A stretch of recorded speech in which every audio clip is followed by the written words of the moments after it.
Morning, Kuya Marcelo. Papalitada na pala kayo ah. Ayos. Ay, good morning, boss.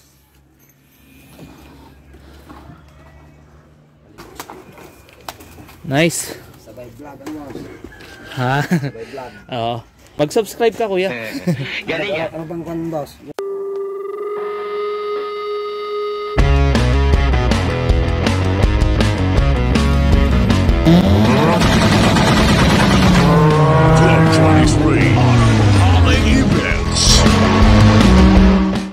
Club 23 Autoholic. Ginagawa mo. Club 23. Ah. Ayan na yun mo. At para may pang ano tayo, pang gin bulag tayo. Wow naman! Wow! Sabihin mo sa mga tropa natin, nag-YouTube ka ba? Ha? Yun yung YouTube ko. Si, ano pala mo, kuya? Abel. Kuya Abel. Hindi nagsasalita, Marcelo eh. Yan, shoutout kay Kuya Abel. Tsaka sticker, o sige, bibigyan ko kayo mamaya. May motor ka ba? Ako sir, may motor. Ay, may motor, bibigyan ko kayo mamaya. Anong pangalan? Shoutout. Ay, shoutout mo. Sa mga taga-Umingan lang. Ayun, Umingan. Marami tayong tropa dyan sa Umingan. Diyan kami dati, nag-underground ng karera ng mga sasakyan. Pero bawal na ngayon, di ba? Gunggong! Yung gagayahin yun, mga papi. Nung araw lang yun. Okay. Subscribe sila. Bigyan ko sila may sticker. Okay. Dito tayo sa site natin. Pero hindi ko ito nilalagay masyado eh. Morning mga paps. Busy mga boys natin dun sa taas. In-entertain muna natin. So ngayon, may bago tayong PCX. Bagong luma. Gawin natin dito. Lilinisin natin, alasin natin itong mga stickers na to. Malinis naman siya, nga lang may mga stickers kasi yan, mga natatanggal na yan, tsaka yan, tapos ito lang ang problema natin, mukhang dumikit na eh. Tapos ito yan yung mga tatanggalin natin, kaya subukan natin luminis. Shoutout sa mga Highlanders dyan. Ayos.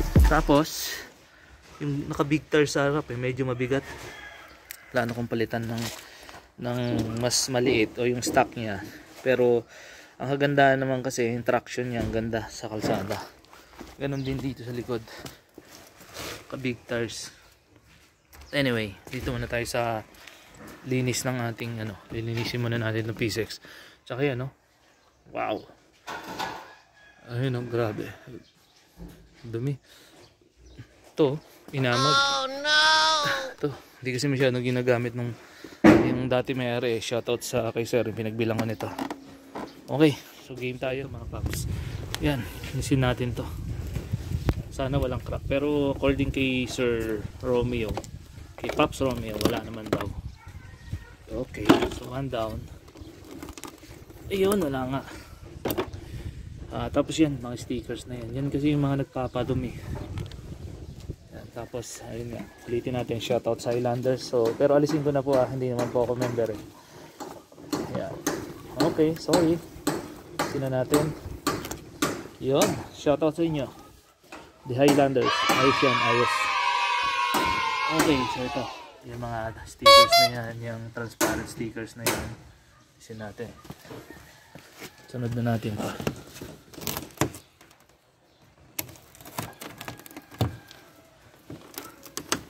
Ayan. Okay. Tanggal tayo.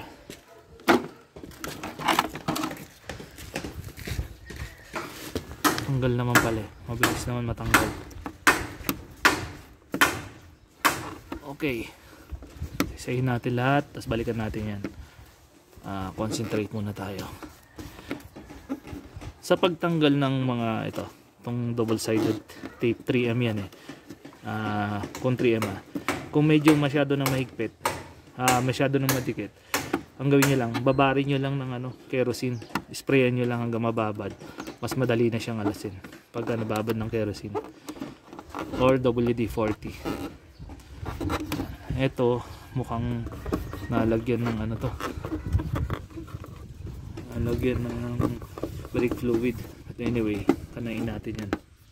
Okay, balikan natin yan mamaya. Okay, so tanggal na rito mga paps. Mamaya yan, kerosene natin yan, WD-40. Tanggal yan.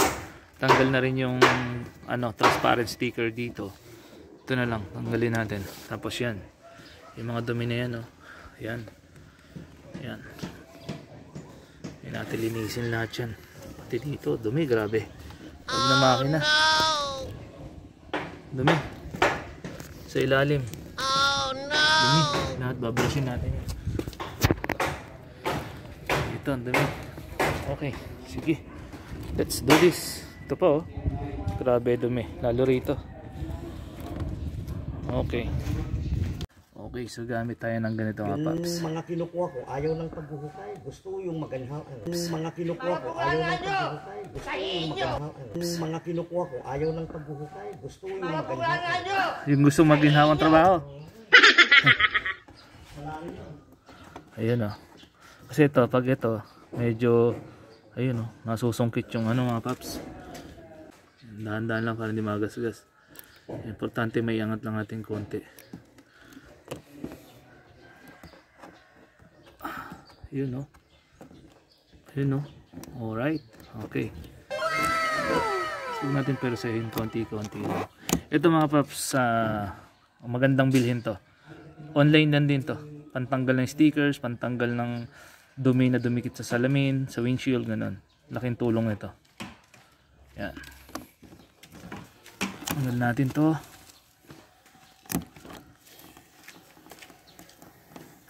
Yun, no? Yung residue na yan, mamaya madikit eh. Kung hindi mo lilinisin yan ng WD-40 o ng kerosene, accumulate ng dumi. So pangit din. So kaya mamaya lilinisin natin yan. Gusto muna, panayin natin to. So the reason why dinlagyan daw ng sticker to ng previous owner, para daw hindi magasgas tong plastics niya. Yan. Pati yan. Which is okay din naman yun. Kaya lang eventually kasi pag tumagal din to sticker, marumi rin tignan. So pareho rin. Pero yan, kanya-kanyang naman yan. Kanya-kanyang preference. So tayo, alisin lang naman natin. Ganun lang naman yan eh. Alright. Ayun, no? Oh, good thing din. So pag yun, dumumi na nga, ang solusyon na lang siguro, tanggalin sticker, palitan na lang ulit. Ganun, kung gusto mo talagang maprotektahan yung plastics. Yun, no? Dali. Okay. Okay naman eh, di ba? Okay. Try mo natin isa-isa, then balikan natin lahat. One man army tayo eh.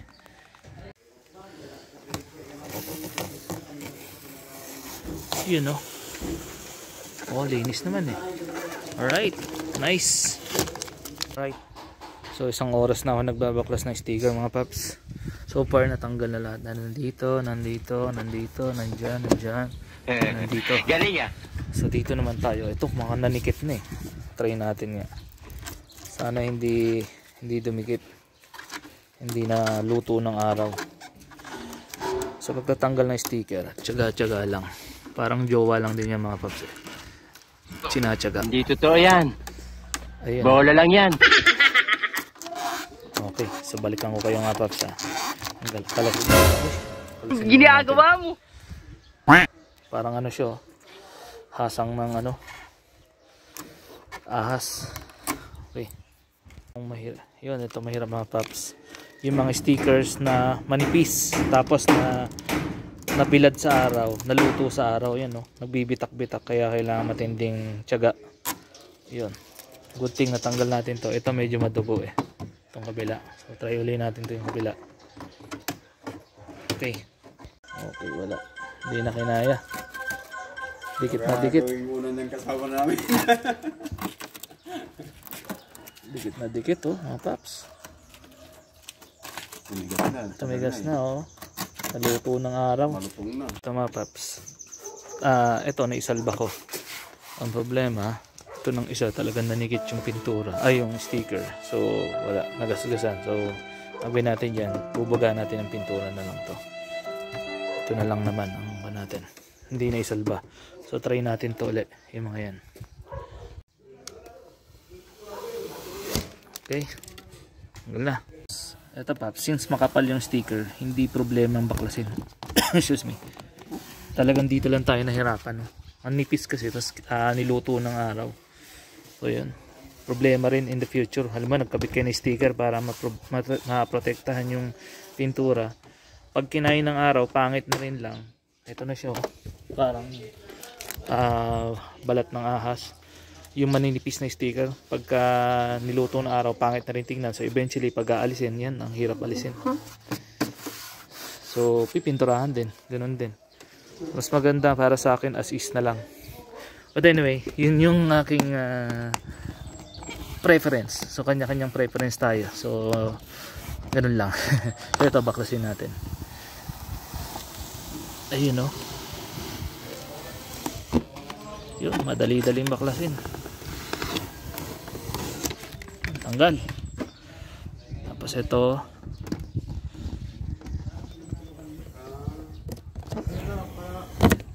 Alright, so tanggal na lahat ng stickers except yung nandito. Alisin pa ba natin? Oo, pangit din. Kalasin na lang natin. So ito, madaling baklasin kasi makapal yung sticker, hindi siya napupunit kaagad.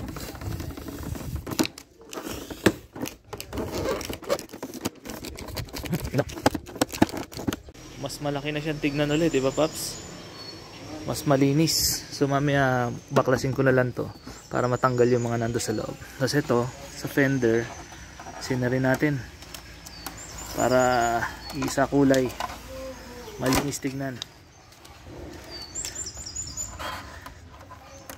Okay, yun, oh. O, diba? Ganda na siyang tingnan. Lumilinis na. Okay, so wawalisin muna natin yung kalat at baka magalit yung ating neighborhood in the hood. Sige nga, subukan mo. Tapos WD-40. Alright. Okay, so regular na gasolina gamit natin. Wala pala tayong kerosene. Pang linis natin dito. Okay, so tanggal naman.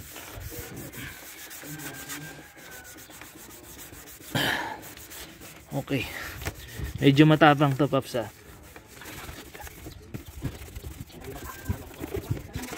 Okay. Okay, so malinis na, tanggal na yung mga residue. Dito naman sa kabila. Yan, meron pa mga residue yan. So tirahin natin yan. Ito na, Paps. Ginamitan ko ng sponge, yung panghugas ng plato. Tapos regular na gasolina. Nakuskus naman lahat, mabilis pa. Ay, meron pa pala rito. Sorry. Pero anyway, natanggal lahat to. Halos yung mga residue ng dikit. Ganon din dito. Tanggal. Wala nang masyadong dikit yan. Alright. So ngayon, cleaning time na. Linasin natin sabon.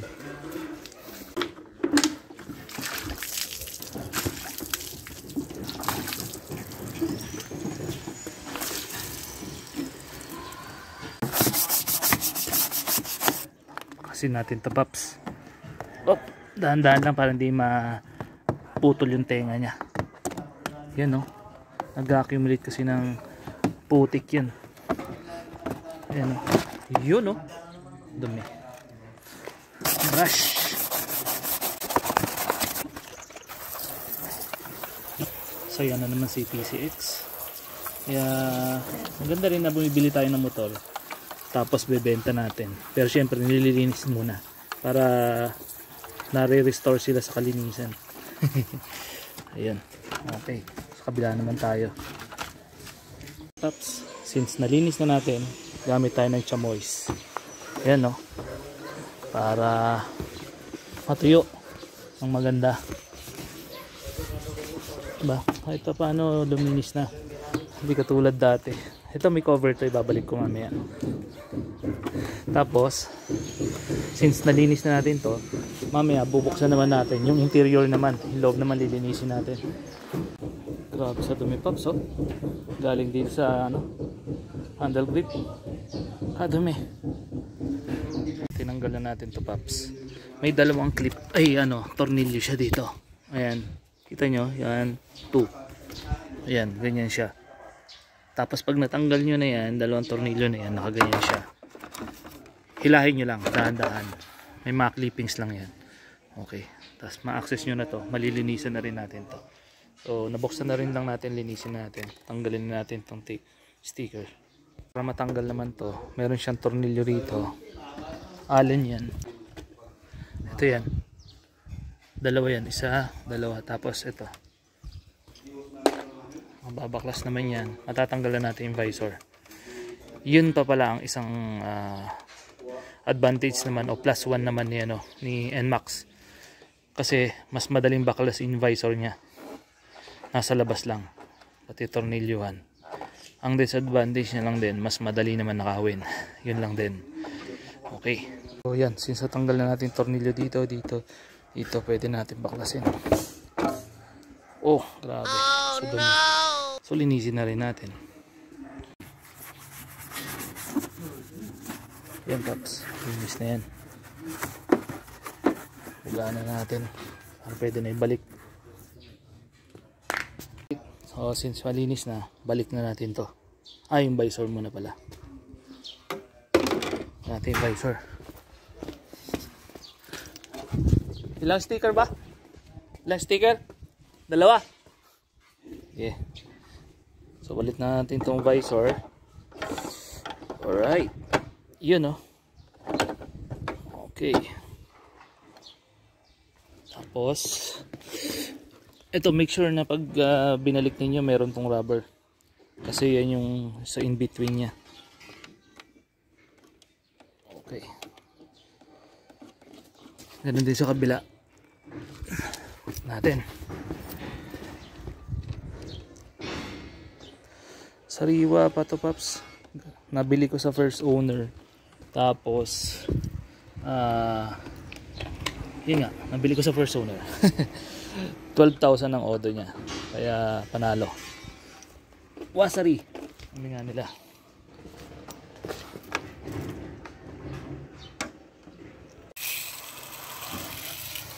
Dumi, grabe. Yan, no? Diba? Kaya swerte yung mga nakaka-score, Paps, ng ating mga mot-mot. Malinis na pag kinuha nila. Yun. Okay. Right. So ito na, Paps. Malinis na. Hanggang kaloob-looban. Pwede na natin salpak to. Yan, ang issue lang nito pala dito is yung clip. Naputol yung clip dyan. So yun lang naman. Pero manageable. Okay, salpak muna natin. Ayan na, mga papi, malinis na. Nawala na yung mga stickers. Nalinis na rin natin dito. Nalinis na rin natin yung sobrang dumi dyan kanina. Ito, nadumihan lang uli. Yung alikabok ng tawag ito, simento. Pero all goods na siya. Ayan, natanggal na natin sticker dito. Tanggal na rin natin sticker dyan. O, diba? Tanggal na yung sticker dito. Yung carbon sticker dyan, dyan.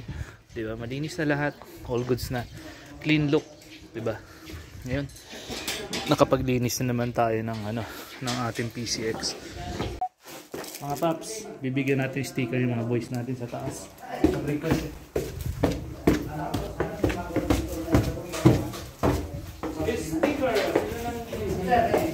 Ayan.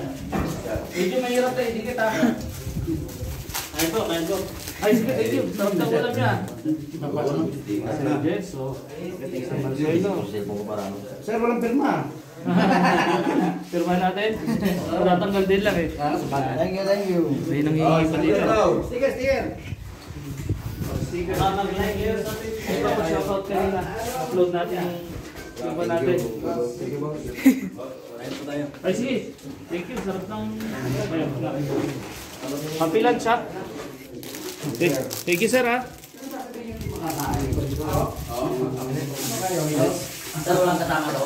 Ayun, nakalimutan ko pala. Sila yung mga boys ni team ni Sir Rowin. Gumagawa ng ating finishing. Magaling, mabilis. Kaya kung gusto niyo magpagawa, contact niyo ang House Pro. Yun, si Sir Rowin. Yung nagawa nila, industrial. So, shoutout kay Sir Rowin, the best yung mga boys niya. Ayos. Okay, tama na tayo. Ito tayo ng sticker. Ito na yung request mo. Thank you, sir. Ayun, okay. Ayos. Ito na, mga paps. Ito na yung finish. Malinis natin. Malinis na yung rim, malinis na yung caliper, malinis na yung disc brake. Ito, nalinis na rin natin to. Malinis na rin natin mga dumi-dumi dyan. Okay, pwede nang gamitin. Manalo na. Ayan, start nga natin. Baka hindi mo start mga paps eh.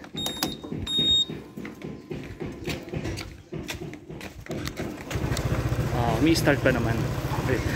Normally kasi pagka nalilinis, may mga nababasang mga contact dyan eh. Kaya ayaw mag-start eh. So yun, okay. Bigyan na rin natin ng konti. Kasi may ganito na rin tayo dati.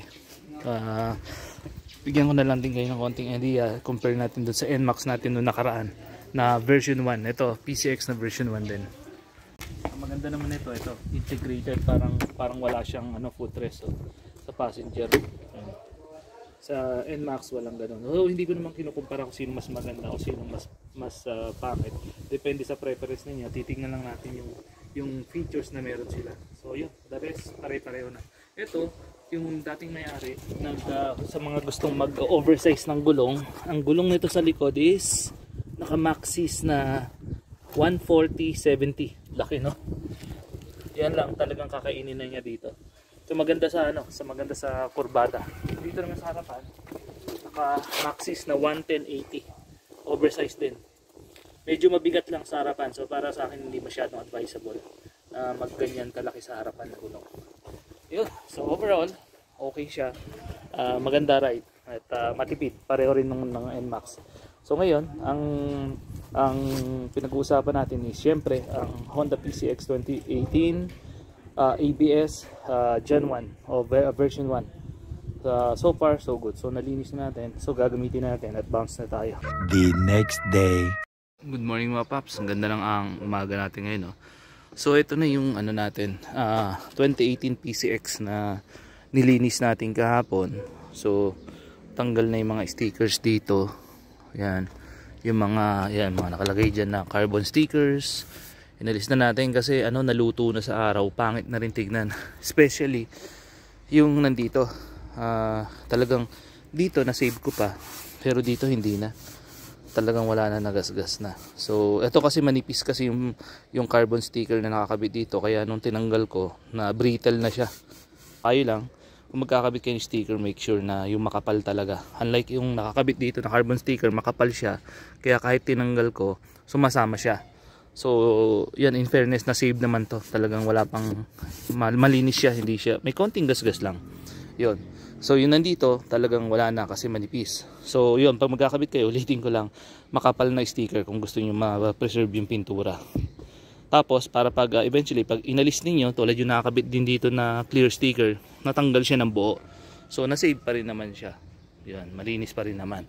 But anyway, inalis natin lahat ng stickers, including yung sticker dito, tsaka yung sticker dito sa fender. Ayun, malinis na siya, tignan. Ito na siya. Okay. So since nandito na rin tayo, ikumpara lang natin, quick comparison lang sa version 1 na NMAX, yung maroon na which is meron tayo dati nung nakaraan. Sa features muna tayo. Basically sa features, pagdating sa braking system, yung NMAX version 1, meron siyang disc brake sa harap, meron siyang disc brake sa likod. Ito, disc brake, itong PCX, disc brake lang sa harap, drum brake sa likod. Although pareho silang ABS, pero ang ABS lang nitong PCX is nasa harapan. Yung version 1, harap likod, meron siyang ABS. So pagdating naman sa plus 1 si si NMAX version 1. So pagdating naman dito sa sa PCX 2018, ang advantage niya naman, nakakiles na siya. Ayan. Ayan, basta dala mo lang yung susi sa'yo, nakabulsa. Ayan, parang yan, nasa bulsa ko lang. Hindi mo kailangan susian. Yon. So yung version 1 na NMAX hindi siya nakakiles. So plus 1 naman itong PCX doon pagdating sa ganon. Pagdating sa gauge naman niya, ayan, tingnan natin gauge. Meron siyang idling stop. Ayan. So itong idling stop, alam na ng karamihan to, kapag traffic, kusa siyang mamamatay, and then pag nag-throttle ka, andar uli siya. So para ang purpose nun, para makatipid sa gasolina. Yon. So plus 1 na naman si si PCX na version 1. Tapos hazard. Hazard natin. Okay. Ayan. May stock hazard na tong natin, PCX natin. Yan, unlike dun sa version 1 natin, pinakabitan pa natin ng hazard switch. Yan, so +1 na naman itong si PCX natin. So dito naman sa gauge niya, pareho na. Siyempre may ABS, may clock, may digital speedometer, pareho na. Ganun din naman yung version 1 ng NMAX. So pagdating naman sa looks, yan, dumidepende na yan sa preference ninyong mga mahilig sa motor, kung anong mas gusto ninyo. Sa akin personally, pareho namang okay. Parehong malaki, parehong bulky. Handling, pareho lang din naman. Ride, pareho lang din naman. Hatak, parang pareho lang. Although 150 ito, 150cc itong PCX version 1. Unlike yung NMAX version 1 is 155. So parang sa akin pareho lang naman. Okay. So dito pa pala tayo. Ito, meron siyang power outlet na 12 volts dito sa PCX version 1. Unlike dun sa NMAX version 1, wala. Nasa version 2 lahat yung mga features na yan, keyless, tsaka ito yung power outlet. So yun, pagdating sa masasabi ko siguro personally, pagdating sa features niya, especially dun sa mga special features, mas lamang si PCX kaysa sa kay NMAX version 1. Okay, so sa itsura naman, yan, depende na sa inyo kung sinong mas pogi sa inyo. Pero sa akin parehong pogi, okay lang naman lahat. Ayan, naka-LED din siya. Naka-LED din naman yung NMAX version 1. Tapos pagdating dito sa globe compartment tayo. Ayan. So kasya naman ng isang full face helmet dito sa sa PCX version 1, ganun din sa NMAX version 1. So pareho lang sila.